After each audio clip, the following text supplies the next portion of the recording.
Hello everyone, today's our topic is productivity of an ecosystem.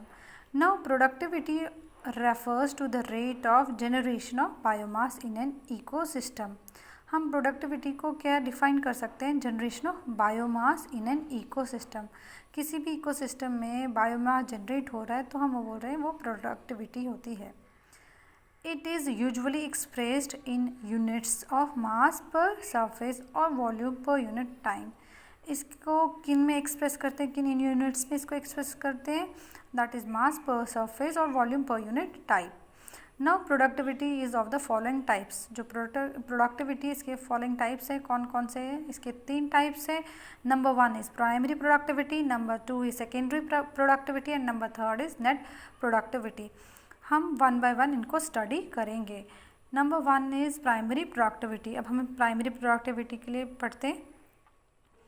It is defined as the rate at which radiant energy is stored by photosynthetic and chemosynthetic activity of producers. इसको हम define कर सकते हैं कि जो हमारी radiant energy है, जो हमारी सोलर एनर्जी है, जो हमें सन से मिलती है, उसको हम स्टोर करते हैं किस प्रोसेस से? बाय द फोटोसिंथेटिक और कीमोसिंथेटिक प्रोसेस से. वो भी कौन? प्रोड्यूसर्स. ये जो प्रोड्यूसर्स है ये इस एनर्जी को स्टोर करते हैं. It is further divided into 2 types. अब इसके भी 2 टाइप्स है, that is gross primary productivity and net primary productivity. अब ग्रॉस प्राइमरी प्रोडक्टिविटी क्या होती है? The rate at which the energy और organic compounds are produced by vegetation per unit time in an area is known as gross primary productivity. इसको हम ऐसे define कर सकते हैं, जो एनर्जी है यहाँ ऑर्गेनिक कंपाउंड से प्रोड्यूस हो रहे हैं बाय प्रोड्यूसर से पर unit time in an area is known as gross primary productivity. Number 2 is net primary productivity. इसको हम डिनोट करते हैं PN से और NPP से. बिल्डिंग ऑफ बायोमास और storage of energy by green plants in an unit time in an area is called net primary productivity. जो हमारा जो ये बायोमास है, बिल्डिंग ऑफ बायोमास है, या हम बोल सकते हैं जो हमारी एनर्जी है उसको स्टोर कर रहा है. कौन कर रहा है स्टोर? ग्रीन प्लांट्स या जो producers in a unit time in an area is called net primary productivity. ये हम ऐसे भी डिफाइन कर सकते हैं, जो हमारी नेट प्राइमरी प्रोडक्टिविटी है वो किसके बराबर है? वो it is equal to gross primary productivity minus loss of energy in form of respiration. And that is Pn is equal to Pg minus R, where R is equal to respiration. Now secondary productivity, it refers to consumers और heterotrophs. जो secondary productivity इसको ये किसको refer करते हैं? Consumers और heterotrophs. It is the generation of biomass of consumers और heterotrophs organism in a system. एक सिस्टम में जनरेशन ऑफ बायोमास हो रहा है, किन का? कंज्यूमर्स का. ठीक है, उसको हम कहेंगे सेकेंडरी प्रोडक्टिविटी. जो बायोमास हो रहा है जनरेट कंज्यूमर्स का एक सिस्टम में. फिर this is driven by the transfer of organic material between trophic levels. अब ये ट्रांसफ़र हो रहा है क्या? जो बायोमास पहले जनरेट हो रहा है, फिर क्या हो रहा है? ये फिर ऑर्गेनिक मटेरियल ट्रांसफ़र हो रहे हैं between trophic levels and represents the quantity of new tissue created through the use of assimilated food. यहाँ हम रिप्रेजेंट कर रहे हैं quantity of new tissue form हो रही है by the use of assimilated food. या हम इसको ऐसे भी डिफाइन कर सकते हैं, the rate at which the food energy is assimilated at each trophic level of consumers is called secondary productivity. जो हमारी फूड है, फूड एनर्जी है, ये assimilate हो रही है between the trophic levels of consumers, उसको भी हम कह सकते हैं secondary productivity. Number 3 is net productivity. This refers to the rate of storage of organic matter which is not used by heterotrophs. इसको हम रेफ़र करते हैं स्टोरेज ऑफ ऑर्गेनिक मैटर. ये वो ऑर्गेनिक मैटर है विच is not used by heterotrophs. ठीक है ना, जो यूज़ नहीं किया गया है हेटेरोट्रॉफ से. These may be equivalent to the net primary production minus consumption by the heterotroph during the unit period. यहाँ हम इसको इसके बराबर बता सकते हैं. नेट प्रोडक्टिविटी किसके बराबर है? जो प्राइमरी प्रोडक्शन हो रही है, जो प्रोड्यूसर्स प्रोड्यूस कर रहे हैं, minus consumption by the heterotrophs. बाकी इसको माइनस करना है, क्या माइनस करना है, कंजप्शन पर, जो कंज्यूमर्स जो कंज्यूम कर रहे हैं during the unit period. Now decomposition क्या है? It is a process of breaking down of complex organic matter into simpler inorganic substances like water, carbon dioxide and nutrients by decompose। ये एक वो process है जिसमें ब्रेक हो रहा है, जो कम्प्लेक्स ऑर्गेनिक मैटर है उनको ब्रेक डाउन हो रहे हैं सिंपल इनऑर्गेनिक सब्सटेंसेज में, जैसे कि वाटर है, carbon dioxide and nutrients by decomposers.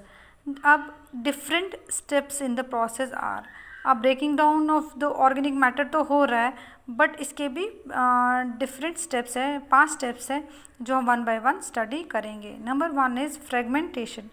It is the process of breakdown of detritus into smaller particles by detritivores। ये प्रोसेस ऑफ क्या है? ब्रेकडाउन ऑफ डिट्राइट्स, जो भी डिट्राइटस है उसको और स्मॉलर पार्टिकल्स में ब्रेक डाउन करते हैं। कौन करते हैं? डिट्राइटिवोर्स, वो हो गए अर्थवर्म्स, उनको ब्रेक डाउन कर रहे हैं, उसको हम कहते हैं फ्रेगमेंटेशन। नंबर 2 है leaching. It is a process by which water soluble inorganic nutrients go down into the soil horizon and get precipitated as unavailable salts। Number दूसरा प्रोसेस है डिकम्पोजिशन का, जो है कि जो हमारे वाटर soluble inorganic जो न्यूट्रिएंट्स हैं जो कि ज़मीन में लीच हो जाते हैं, ज़मीन में अंदर चले जाते हैं ज़मीन के, एंड गेट प्रेसिपिटेटेड, और यहाँ प्रेसिपिटेट हो जाएंगे एज अनअवेलेबल सॉल्ट्स, जो हमें मिलेंगे नहीं। फिर नंबर 3 है इट इज़ कैटाबोलिज्म। कैटाबोलिज्म क्या हो गया? It is the process of degradation of detritus into simple organic material by the action of bacterial and fungal enzymes and then their further conversion into simpler inorganic compounds. Catabolism भी process है degradation of, यही break down हो रहा है डिट्राइटिस का simpler organic material में, लेकिन यहाँ पे action of bacterial and fungal enzymes है, और इफ फर्दर कन्वर्ट होते हैं into simpler inorganic compounds as compare to fragmentation. उसमें डिट्राइट्स तो स्मॉलर पार्टिकल्स में कन्वर्ट हो रहे हैं, बट किन को वहाँ पे कौन से ऑर्गेनिजम्स है? वहाँ पे डिट्राइटोवोर्स है, अर्थवर्म्स है, वो कर रहे हैं। यहाँ पे बैक्टीरियल और फंगल एंजाइम्स इन पे एक्ट करते हैं हमारे डिट्राइटस पे। Now 4th one is humification. अब ह्यूमिफिकेशन क्या हो गया? It is the process that led to accumulation of dark coloured amorphous and colloidal substance called humus. ये वो प्रोसेस है जिसमें एक्यूमुलेट हो रहा है dark coloured amorphous and colloidal substance, उसको हम कहते हैं ह्यूमस। इसको हम कोलाइडल क्यों बोलते हैं? Because it serves as a reservoir of nutrients. ये वो प्रोसेस है जिसमें एक्यूमुलेट हो रहे हैं, जो डार्क कलर्ड एमॉर्फस है, कोलाइडल सब्सटेंस है, वो एक्यूमुलेट हो रहा है, उसमें न्यूट्रिएंट्स काफ़ी है, और इसके ऊपर जो माइक्रोबियल एक्शन है वो इतना एक्ट नहीं करते हैं। ये एक स्लो प्रोसेस है। Humification is a slow process. Number 5 is mineralization. It is the process of degradation of humus by microbial action and release of inorganic nutrients. Humification में humus बनता है, और mineralization में वो उस humus पे microbial action होता है और वहाँ पर release हो जाते हैं inorganic nutrients। तो आज हमने इतना पढ़ लिया प्रोडक्टिविटी ऑफ एन इकोसिस्टम, इसमें हमने डिकम्पोजिशन भी पढ़ लिया। नाउ हमारा next topic is energy flow in an ecosystem.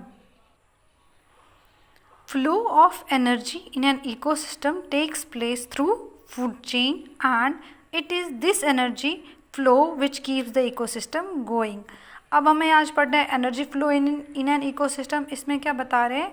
जो भी फ्लो ऑफ एनर्जी है, जो भी इकोसिस्टम है, जो फ्लो ऑफ एनर्जी है वो कैसे चलती है? थ्रू फूड चेन की वजह से। And it is this energy, और वो यही एनर्जी है, फ्लो है, विच कीप्स द इकोसिस्टम गोइंग। और इसका क्या, और ये क्या जो ये फ्लो ऑफ एनर्जी हो रहा है, इट इज़ यूनी डायरेक्शनल, यानी कि जो फूड चेन में जो एनर्जी है वो एक ट्रॉफिक लेवल से दूसरे ट्रॉफिक लेवल तक जाएगी, दूसरे से तीसरे जाएगी। बट अनलाइक जैसे केस ऑफ कार्बन साइकिल है, नाइट्रोजन साइकिल है या वाटर साइकिल, जो भी ये साइकिल है वो वापस आते हैं, टर्न करते हैं। जो ये साइकिल है वापस टर्न करते हैं, वापस से जो फॉस्फोरस साइकिल वापस अपने जो न्यूट्रिएंट्स है वापस लाते हैं। But it is unidirectional. इसका मीन्स है कि जो एनर्जी है ये आगे दूसरे ट्रॉफिक में लेवल में जाती है, फिर तीसरे में ये वापस रिवर्ट बैक नहीं होती है। और in an ecosystem the producers are maximum in number. As we move along the food chain the number of individual at each trophic level decreases. और इसमें एक और ख़ास बात है कि जो इकोसिस्टम है जो जहाँ जो मेन होते हैं, मैक्सिमम प्रोड्यूसर्स होते हैं, नंबर में प्रोड्यूसर्स ज़्यादा होते हैं एज़ कम्पेयर टू, जैसे हम आगे चलते हैं, एज़ कम्पेयर इन फूड चेन जो नंबर ऑफ़ इंडिविजुअल्स है एट ईच ट्रॉफिक लेवल है वो डिक्रीज़ होते हैं। जो प्रोड्यूसर ज़्यादा होते हैं और इंडिविजुअल हर ट्रॉफिक लेवल पे डिक्रीज़ होते हैं। और क्या मेन बात है इसमें जो ये एनर्जी फ्लो इन इकोसिस्टम है कि जो इसमें बताया गया है, जो एनर्जी फ्लो है उसमें जो हमारे प्रोड्यूसर्स हैं वो सोलर एनर्जी का यूज़ करते हैं और फिर वो फूड बनाते हैं और उस फूड को या प्रोड्यूसर्स को कंज्यूमर्स खाते हैं और उसकी वजह से ये चेन फॉर्म होती है, फूड चेन फॉर्म होती है, जिसमें कि energy is not reused in the food chain. जो ये एनर्जी एक ट्रॉफिक लेवल से दूसरे ट्रॉफिक लेवल पे जाती है वो वापस रीयूज्ड नहीं होती है। This means that energy captured by autotrophs does not revert back to the solar input and it passes to the herbivores. It moves progressively through various trophic levels. इसमें ये भी बताया कि जो ग्रीन प्लांट्स है वो कैप्चर करते हैं 1% of the energy of the sunlight that falls on their leaves and convert into the food energy. When green plants, और यही जब green plants eaten by primary consumer खाते हैं उसमें एक बहुत ज़्यादा जो पोर्शन है, एक एनर्जी जो है वो लॉस होती है as heat to the environment. On an average only 10% of food eaten is turned into its body and made available for the next level of consumers. यही बताया कि फूड चेन में जो ये डायरेक्शनल यूनी डायरेक्शनल है और जो हमारी एनर्जी है वो ट्रांसफ़र हो रही है एक ट्रॉफिक लेवल से दूसरी ट्रॉफिक लेवल, दूसरे से तीसरे ट्रॉफिक लेवल। और साथ में ही बताया हुआ है कि जो ये फूड चेन में जो नंबर ऑफ़ इंडिविजुअल्स है हर एक ट्रॉफिक लेवल पे डिक्रीज़ हो जाता है। Now the flow of energy in an ecosystem follows the 2 laws of thermodynamics. इसमें 2 लॉज है थर्मोडायनामिक्स के जो ये फॉलो कर रही है flow of energy in ecosystem. That is first law of thermodynamics. वो क्या है? It states that energy can neither be created nor be destroyed but it can be transferred from one form to another. इसमें बताया कि जो energy, कोई भी energy है जैसे वो ना तो हम क्रिएट कर सकते ना तो वो डिस्ट्रॉय होती है, बट वो ट्रांसफॉर्म होती है किसमें? एक फॉर्म से दूसरे फॉर्म में। फॉर एग्जांपल जो सोलर एनर्जी है उसमें क्या हो जाता है, जो सोलर एनर्जी वो ग्रीन प्लांट्स यूज़ कर रही है, यानी कि वो एनर्जी ग्रीन प्लांट्स में ट्रांसफ़र हो गई, वो डिस्ट्रॉय नहीं हो गई। फिर ग्रीन प्लांट्स प्रोड्यूसर्स हैं उनको फिर खाते हैं कंज्यूमर्स और धीरे धीरे वही एनर्जी क्या हो रहा है, क्रिएट हो रही है, डिस्ट्रॉय नहीं हो रही। हाँ, तो जो हमारा फर्स्ट लॉ ऑफ थर्मोडायनामिक्स है इसमें हमने पढ़ा कि मतलब जो एनर्जी है वो नाइदर बी क्रिएटेड है नॉर ये डिस्ट्रॉय होती है, but it gets transformed. The solar energy captured by the green plants gets converted into biochemical energy of plants and later into that of consumers. जो green plants consume कर रही है, जो solar energy use कर रही है, फिर बाद में उन ग्रीन प्लांट्स को कौन कंज्यूम कर रहे हैं? कंज्यूमर्स कर रहे हैं, यानी कि ये किस में कन्वर्ट हो रही है? बायोकेमिकल एनर्जी में। The total amount of energy and matter in the universe remains constant. जितना भी एनर्जी है या मैटर है यूनिवर्स में वो कांस्टेंट रहता है बस एक फॉर्म से ये दूसरे फॉर्म में चेंज हो जाता है. It states that energy is always conserved. In other words the energy of an isolated system is constant. This is also known as law of conservation of energy, जिसमें हम बताते हैं कि ये जो एनर्जी है वो नाइदर क्रिएट होती है नॉर ये डिस्ट्रॉय होती है, बट ट्रांसफॉर्म होती है. और इसको हम ये एनर्जी जो हमारी थी वो हमेशा कांस्टेंट होती है. और इसको हम कैसे जानते हैं? By the law of conservation of energy. Now second law of thermodynamics क्या है? It states that energy dissipates as it is used, और in other words it gets converted from a more concentrated to dispersed form. जो second law of thermodynamics है वो state करता है कि जो एनर्जी है वो डिसिपेट होती है, यानी कि moves out as it is used, और in other words it gets converted from a more concentrated to dispersed form.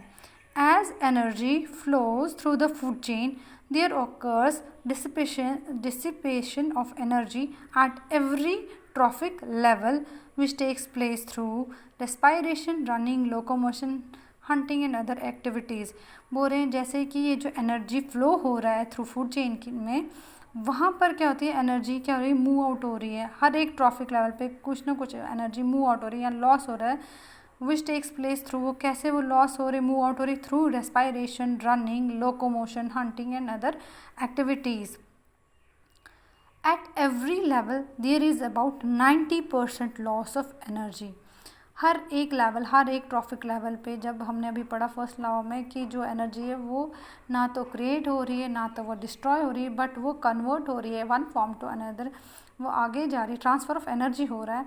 यहाँ पर भी यही बता रहे हैं, जो यहाँ पे जो एनर्जी है जब वो एक ट्रॉफिक लेवल से दूसरे ट्रॉफिक लेवल में ट्रांसफ़र हो रही है, वहाँ पे जो है 90% लॉस ऑफ एनर्जी हो रही है, एंड ओनली 10% जो है वो ट्रांसफ़र हो रही है from one trophic level to the other. Main इसमें यही है. अब हम इसके सम कैरेक्टरिस्टिक्स है वो हम पढ़ते हैं. इसके कुछ पॉइंट्स है. Some of the important characteristics of energy flow in an ecosystem are: The ultimate source of energy used by the living organism is the sun. जो अल्टीमेट सोर्स ऑफ एनर्जी एक ये इकोसिस्टम में कौन है? वो है सन है. सन से ही एनर्जी मिल रही है. यही एनर्जी ग्रीन प्लांट्स यूटिलाइज कर रहे हैं. फिर उन ग्रीन प्लांट्स जो है वो प्रोड्यूसर्स है, फिर उनको कंज्यूमर्स खा रहे हैं. फिर ये आगे आगे फूड चेन बढ़ रही है. मतलब कि जितने भी जो भी लिविंग ऑर्गेनिजम्स हैं वो डिपेंड किस पे कर रहे हैं? हाँ, इन ग्रीन प्लांट्स पे. और जो ग्रीन प्लांट्स इन टर्न किस पे डिपेंड है? सोलर एनर्जी पे. यानी कि जो अल्टीमेट सोर्स ऑफ एनर्जी है वो क्या है? वो लिविंग ऑर्गेनिजम्स का सन है. Number 2 is only about 1 to 5% of solar radiation falling on the earth is use by green plants. और उसमें से भी जितनी भी सोलर रेडिएशन हमारी अर्थ में आ रही है उसमें से भी 1 to सिर्फ 5% जो सोलर रेडिएशन है वो यूज़ कर रहे हैं green plants. Number 3, energy get continuously transfer from one trophic level to other by repeated eating in a food chain. जो इसमें जो आपने मेन पढ़ा कि जो भी एनर्जी है वो कंटिन्यूसली ट्रांसफ़र हो रही है एक ट्रॉफिक लेवल से दूसरे trophic level by repeated eating in a food chain.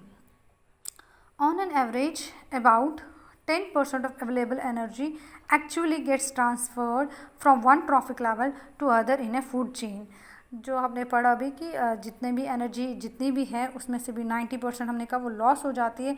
सिर्फ 10% ही जो अवेलेबल एनर्जी है वो एक्चुअली ट्रांसफ़र होती है एक ट्रॉफिक लेवल से दूसरे ट्रॉफिक लेवल में इन ए फूड चेन.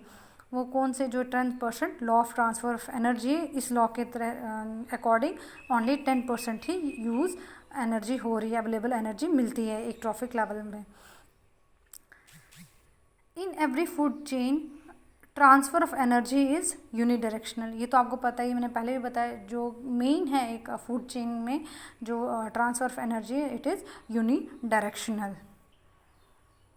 हाँ, लास्ट में हम इतना बता सकते हैं कि हैन जो energy flow in an ecosystem can be defined as the behaviour of energy in the ecosystem.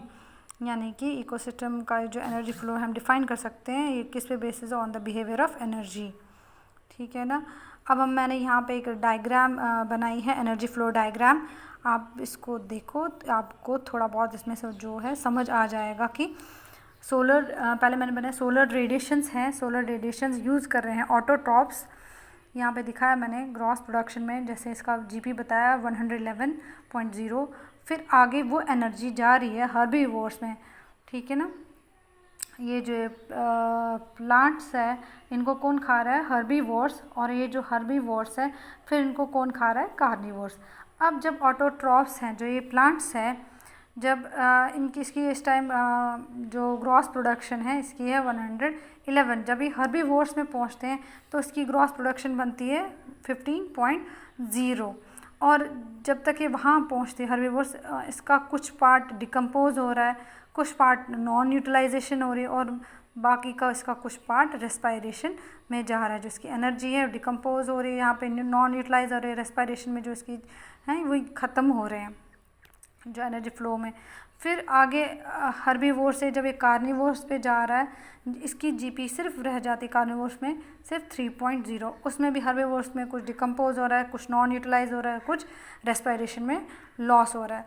फिर आगे कंज्यूमर आगे फिर इसको डिकम्पोजिशन हो रही है, कुछ इसमें नॉन यूटिलाइज हो रहा है और कुछ जो है रेस्पायरेशन में ख़त्म हो रहा है। आप ये डायग्राम देखिए, यहाँ पे मैंने बनाया सोलर रेडिएशंस आ रही है, ऑटोट्रॉप्स यूज़ करें, फिर उसके बाद हर्बीवोर्स, उसके बाद कार्निवोर्स, और यहाँ पे साथ में बताया लॉस ऑफ एनर्जी भी हो रही है और कितना है नॉन यूटिलाइज्ड और कितना डिकम्पोज हो रहा है। ये एनर्जी फ्लो डायग्राम बनाई है मैंने for a lake single channel, ये fresh water ecosystem in gram calories per centimetre square year. और ये किससे बनाया था, ये बनाया था ये लिंडमैन ने इन 1942 में। ये मॉडिफिकेशन की थी लिंडमैन ने इस single channel energy flow diagram की। मुझे लगता है ये डायग्राम से आपको समझ आ गया होगा हमारा फर्स्ट लॉ ऑफ थर्मोडायनेमिक्स और second law of thermodynamics. Thank you.